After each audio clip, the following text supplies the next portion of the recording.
ছিল। শুধু রসুলের সামনেই না, নূহ আলাইহিস সালাম থেকে নিয়ে রসুল পর্যন্ত সব নবীদের তালিম আখিরাতের তালিম। তার আগের নবীদের তালিম যেটা ছিল দুনিয়া আবাদ করার তালিম, যার কারণে রসুল ইমামুল আম্বিয়া হওয়া সত্ত্বেও সাহাবায়ে কেরামকে বলতেন না আনতুম আ'লামু বিউমুরি দুনিয়াকুম। তার অর্থ দুনিয়া আমার সাবজেক্ট না, দুনিয়া আমার প্রজেক্টও না, সাবজেক্টও না। আমার সাবজেক্ট, আমার প্রজেক্ট হলো কি আখিরাত। তোমাদেরকে আমি আখিরাতের ব্যাপার বলবো। আর আখিরাতও কোন জায়গা? জান্নাত। অর্থাৎ জাহান্নাম থেকে বাঁচতে হবে, জান্নাতে যাইতে হবে। এর জন্য যা যা করণীয় তা বেশি করব। কথা বুঝছেন? এই কথা বুঝতে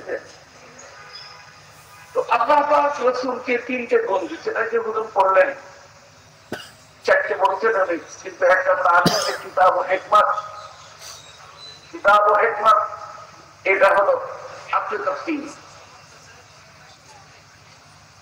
ওই আকিমুল কিতাব ও হিকমত, তো এটা আপনি তাফসীর দুটোটা এক।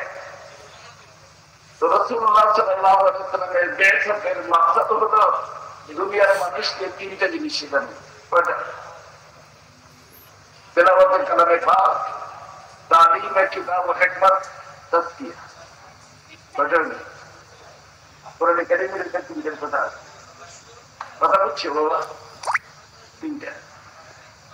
তো এই তিনটার মধ্যে প্রথম দুটার সম্পর্ক হলো, মনে রাখবা, সেখানে আমাদের সাথে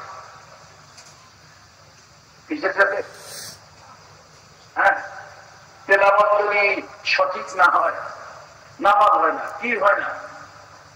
হ্যাঁ, সহি হয় না। মাসাইল অনুযায়ী যদি নামাজ না হয় কি হয় না? সহি হয় না। তার অর্থ এই প্রথম দুইটার সম্পর্ক হলো সেহাতে আমাদের সাথে। কিসের সাথে?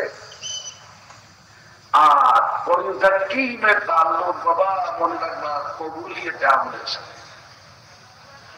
কিসের সাথে? তো আমল এখানে করবো, তার ভিতর দুই জিনিসের খেয়াল রাখতে হবে। নম্বর এক, সহি হইতে হবে। নম্বর দুই, কবুল হইতে হবে।